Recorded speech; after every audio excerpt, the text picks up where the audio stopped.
This is Pet Life Radio. Let's talk pets.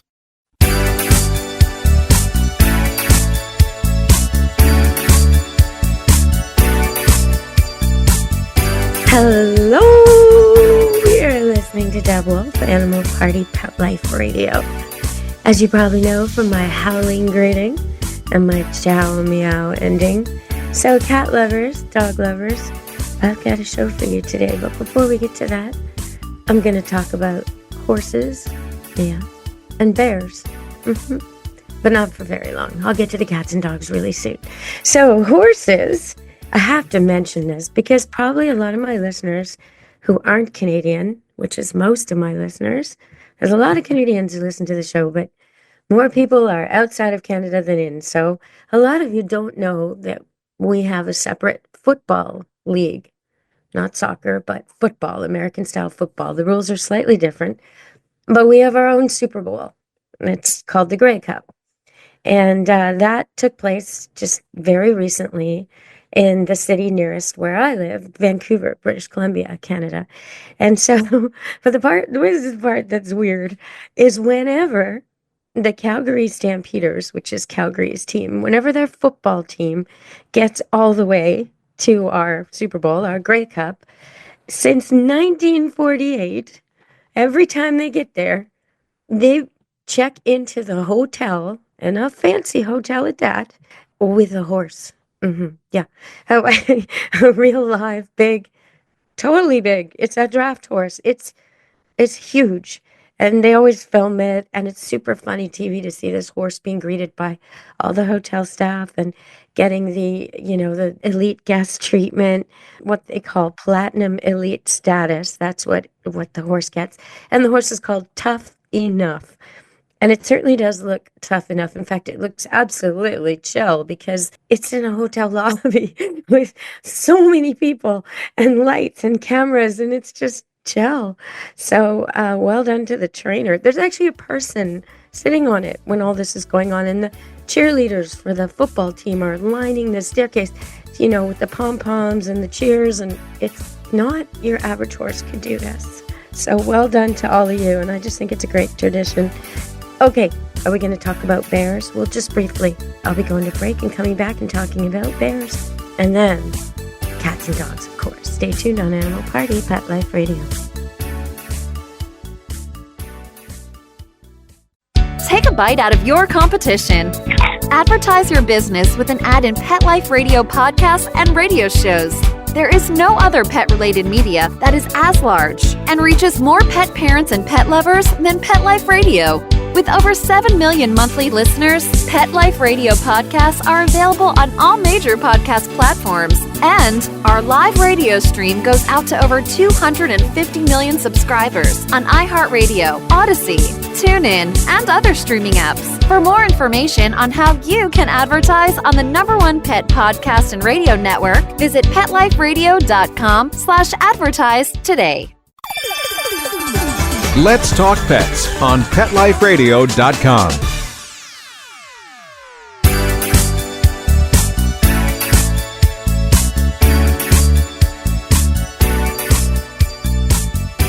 Hello, you're back on Animal Party Pet Life Radio. And I want to talk about bears because I was talking about them a while ago and how some nasty people were poaching them just for their hearts. Not even using the meat, leaving the bears just dead in the woods and taking the paws and the gallbladders, and selling them. And they can get $50 for a kilogram of bear paw in the USSR, and about 10 times as much as that if it goes over the border to China. So they're making these weird medicines, well, weird to my Western mind, but I suppose not so weird. Anyway, medicines for all sorts of cures. And there are synthetic alternatives, but it's fashionable to make them out of bear gallbladder or bear paws. And so this horrible situation is coming up where people are actually killing them just for that and trafficking them. And so I talked about that and how these two young bears were tied together and thrown down a river with their paws missing and how sad that was. And, well, they think they caught the guy. So good news there. The problem is this person who pleaded guilty. So, yeah, okay. And was not necessarily the killer of the bears, but a trafficker somewhere in the chain. Anyway, this person got fined $8,625 Canadian. So I'm thinking if he's making $500 a kilogram for bear paw, and bear paw can weigh up to 50 pounds, probably an average of 25 pounds for a paw, that's not a good enough fine. That's what I think. So let's put some teeth in this legislation. It's great they caught him and it's great they charged him, but come on. All right, that's my complaint of the day. Yeah, I'm glad they caught him, though. That's good. Take one of these guys out. Now, on a different bear, okay, I gotta say this bear news, because this was just weird, and it was right in my area. Over here in Canada, we do have a lot of bears, not in the cities usually, and usually in the woods, and you don't usually see them unless you're trying, and but my neighborhood, that's not the case. We have a lot of bears here. We have mountain lions too, which you hardly ever see, but the bears you see often. And there's all kinds of things you're supposed to do, like never put food out and never put pet food out and clean up your fruit trees and make loud noises when you're walking through the woods so you don't startle them, because they're really not interested in us. Okay, except for this one bear at 240th Street in Maple Ridge, sort of near where I live. And to my mind, not that much in the country, because I'm way more in the country than that. So there's a shopping mall there, and a McDonald's and a Starbucks and a supermarket, shopping malls on two sides of the street and a gas station on the third. This is not country. But anyway, someone was in that area, and that street is really long. And there are parts of that street that have beautiful, kind of valleys and trails, access to trails that go deep into the woods, and rivers that this time of year have salmon in them.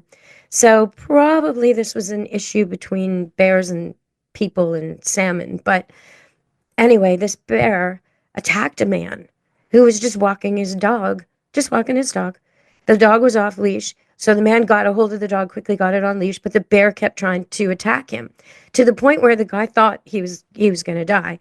And these people who were fishing nearby, these anglers, came and helped the guy, but they had to kill the bear. So that's a whole different bear news. And it brings to mind what I see on the internet a lot. There was some footage of some people in Whistler eating snacks at a snack bar, and this bear came barreling along to check out the garbage, and they were just trying to get him on their phones.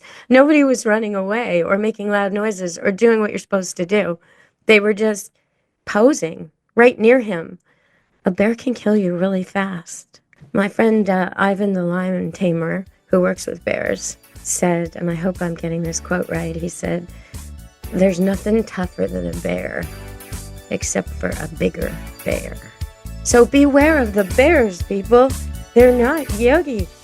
All right, we're going to come back, go to one more break, and come back and talk dogs and cats the rest of the show. Stay tuned on Animal Party Pet Life Radio. Molly, here's your dinner. Zeus, that's not your food. Don't let that happen to your precious cat. Elevate your cat's eating experience with the Cat Tree Tray. The Cat Tree Tray keeps your cat's food off the floor and conveniently located on the cat tree. It's the perfect way to eat. It's a beautiful wrought iron tray that easily attaches to your cat tree and keeps dogs and other critters out of your cat's dish. A must for multi-pet households. There's a 6-inch tray for large bowls and a 4-inch tray for smaller bowls. Purchase your Cat Tree Tray today. Go right now to cattreetray.com. That's cattreetray.com. CATTREETRAY.com. Let's talk pets. Let's talk pets On Pet Life Radio. Pet Life Radio. PetLifeRadio.com.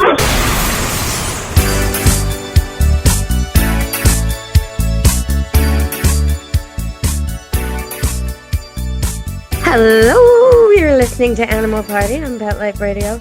And you might be wondering why I'm talking so much about bears. Well, bears do take dogs and cats sometimes. And bears are afraid of dogs because they think there's a whole pack, like a wolf pack, coyote pack. They don't really understand that it could just be your little cockapoo.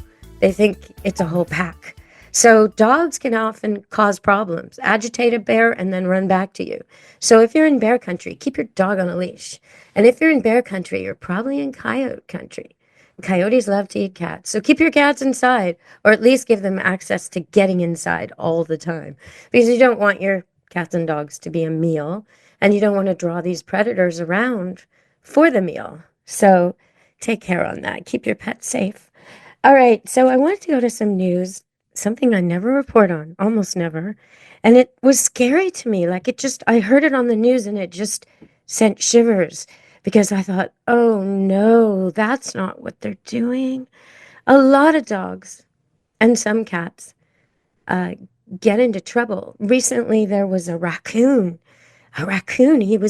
These people had just like tried to get rid of this family of raccoons, and finally they gave up and they just kind of left them alone in their backyard. And this raccoon family lived there, and they hardly ever saw them or heard them, and they made sure they weren't feeding them. But one day they came home, and there were all these passed out raccoons all over their property, especially in their back deck.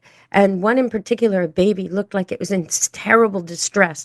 So they picked it up and took it to the vet, and they gave it the equivalent of the narcotic antidote for animals. They gave it that drug, and the raccoon bounced back. In fact, it bounced back so well, a wild baby raccoon in a vet clinic, that it like went on a little bit of a rampage. But they should have known better on that one. If I'd been there, I'd be like, do you want to put it in a cage first and do the injection through the cage? Because I think you're going to need it. Anyway, so so everybody was okay, but they believe these raccoons probably got into something that was laced with fentanyl. So something that really alarmed me in the news was they did a bust of $2 million worth of drugs. Okay, so that's not alarming. That's good. And many, many doses, 2 million doses of drugs worth, I don't know what. So 2 million doses worth of cocaine that was possibly laced with fentanyl was seized. Okay, good news. 2 million people saved, or however many people that it would have got to. But the problem is, it was caught in transit and it was being transported in dog treats. And that's what's so alarming to me. Dangerous drugs hidden in dog treats. So I just want to put it out there. Not only do you have to watch when you buy a treat bag or you get something discount or you find something that's maybe not your usual go-to brand, you got to turn it over and read the ingredients. You got to see where it was made. And don't fall for the tricks. Just because it was repackaged in North America doesn't mean it's from here.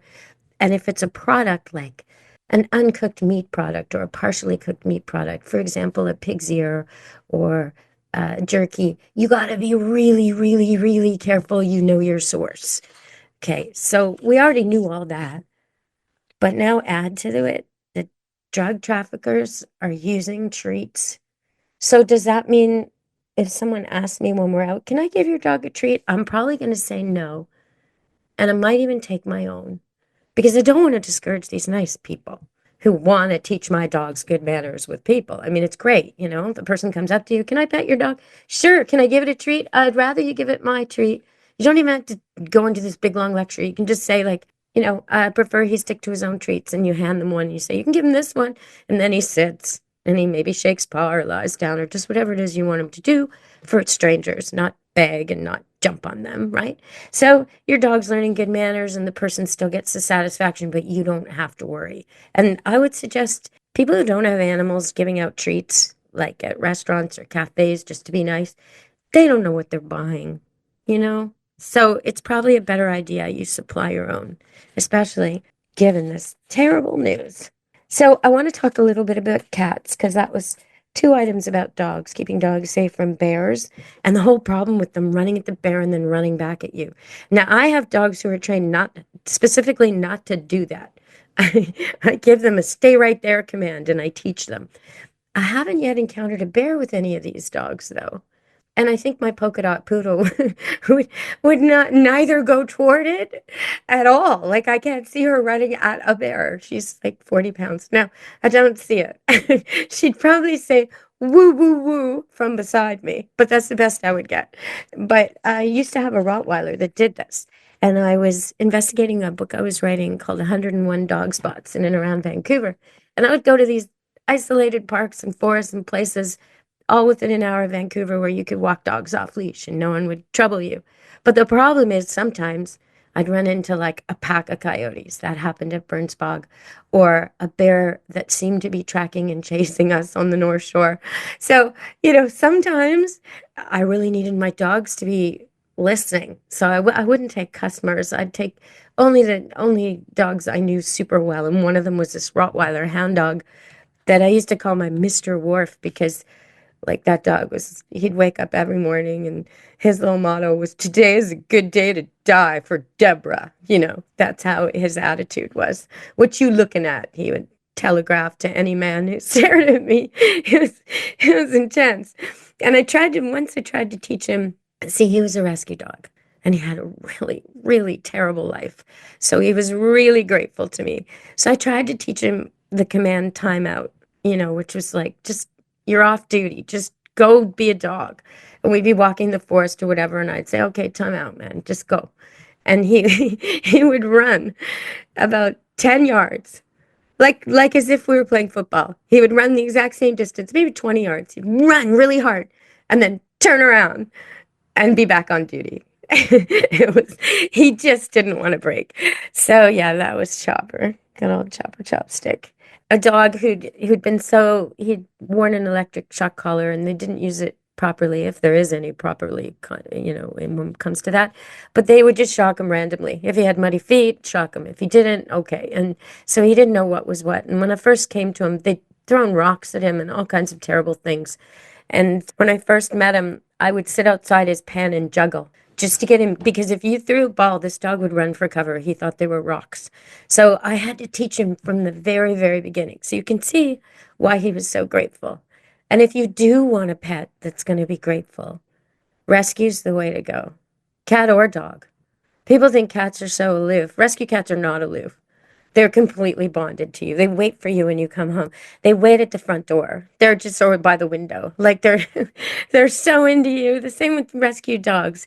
You can raise a puppy and do everything right from the start, but you won't get that same kind of recognition of the big deal it is that you adopted them. You won't get that. And you will get it each and every day from a rescue animal.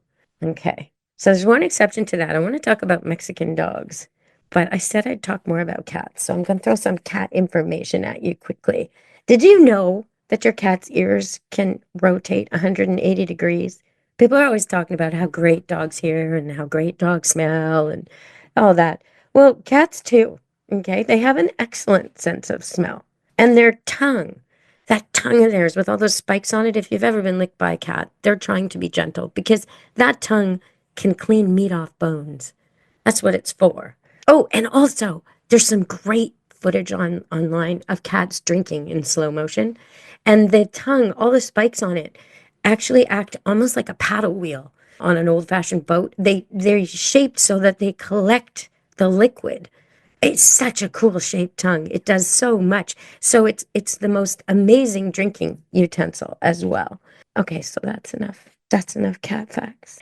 So I did say that rescue cats and rescue dogs are very, very grateful, which is true. They don't count cats when they're in rescue places. It's so noisy. And they don't take the quiet and calmness of your home for granted. They are so appreciative. And dogs, well, if they've ever been hungry, they're so grateful to know they're getting fed on time every day and to get walked, to get exercise, to get out. The shelters try, but they're overworked and they don't get an off-leash walk ever. So, giving them freedom like that, they will repay you. But there's one exception to this I've noticed quite a lot, and I think it's pretty funny because I get quite a few calls to train what I would call little Mexican dogs because they're actually from Mexico and they're often Chihuahua crosses. And here's the deal with that. When the person from Canada is visiting Mexico and they're on their holiday and they're going to and from their resort or their rented condo or whatever to the beach, and they keep encountering this dog, right? They probably encounter many dogs, but there's one that stands out. It's just so darn winning and charming and clever, and it seems to need them. And before long, they start feeding it, and then they start caring for it. And then when they leave, they think, oh, we can't leave this dog behind, right? Okay. So then they take this dog that was so perfectly behaved. It was It was trying to win them over, and it did. And they take it back to Canada, dum-da-dum-da-dum, and they give it all the things it always dreamed of. And you would think it would be grateful. But the thing is, oftentimes, that dog was brilliant at manipulating people.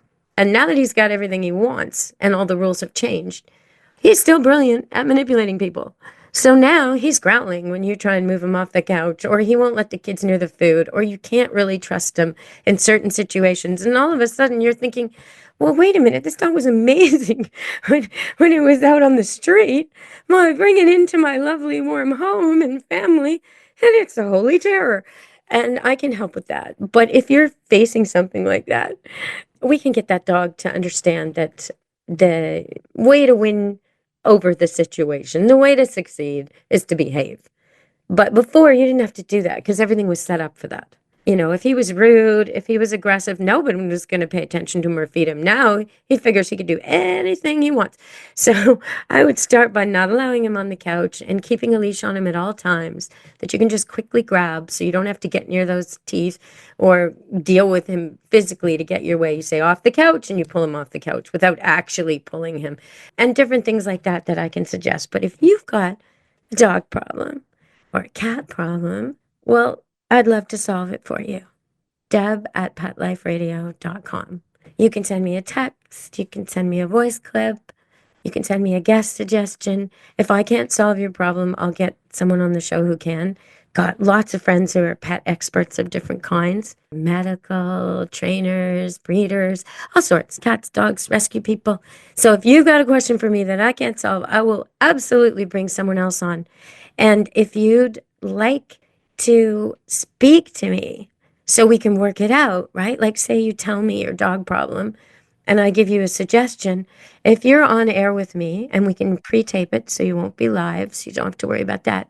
But if you're on air with me, you can say, oh, we tried that already. We can tweak it. We can give and take until we get a solution that's going to work for you. I love that. So that's the deal with calling me for pet problems and pet questions. Okay, so I want to give a shout out to this show. There's a show on TV called After Midnight. And in where I live, it comes on after the Colbert Show. But After Midnight is a game show, sort of. It's hosted by a comedian, Taylor Tomlinson. And each night she has 3 other comedians on to compete, sort of, with these quirky little games. And it's super, super funny. It has to do with social media. And but you don't need to be a TikTok addict to appreciate the show. It's actually quite clever. The reason I'm giving them a shout out is because they often have this segment called Dumb Dog, Smart Dog. And the other day they had one on called Dumb Cat, Smart Cat. And so what they do is they freeze a photo of the cat or dog in question. And the contestants have to guess, is this going to be a dumb dog video or a smart dog video? Is this cat going to do something in the next few seconds that shows it's a really dumb cat? Or is it going to be a smart cat? And I got to say, whoa, this is like a guilty pleasure of mine. I am loving these clips. Loving them. They were so funny. So in one case, dumb cat, smart cat, they show this cat close up staring at the camera looking a little cross-eyed, and you think, well, could go either way. And then they reel the video, and this cat is a mastermind escape artist. The person has wedged wood into the door and locked the door and bolted the door and trying to keep the cat in. And the cat goes climbing up the back of the bookcase and then around and hangs itself off to get the wedge out and then goes back down around to do the latch. And sure enough, in seconds, it's out the door. Smart cat. In the same, game, they show another cat who is about to go through a gate. And he's a little portly. And you think to yourself, is he going to go under? Is he going to go over? Is he going to go through it? Is he going to get stuck? Well, he's a dumb cat. Because sure enough, not only he gets stuck in the gate because he's too fat to go through the rungs, he gets stuck in a gate and then gets freaked out by that. So he runs with the gate still attached to him, swinging. He runs into the wall and then he gets mad at the gate and attacks his own self. So, dumb cat. Anyway, if you want to catch Taylor Tomlinson, I sincerely think it's worth it. Partly for the animal content, but otherwise it's a great show. So I wanted to give a shout out there. All right, everybody. It's been a busy show. We talked about horses. We talked about bears. We talked about dogs. And we definitely talked about cats. And if you're looking to do something good in rescue, if you want to help cats, check out GiveThem10.org because that's the way to go. They can show you the way. All right. Thanks, everybody, from me, Deb Wolfe, on Pet Life Radio and Animal Party. Be good to your animals. Ciao, meow. Let's Talk Pets every week on demand, only on PetLifeRadio.com.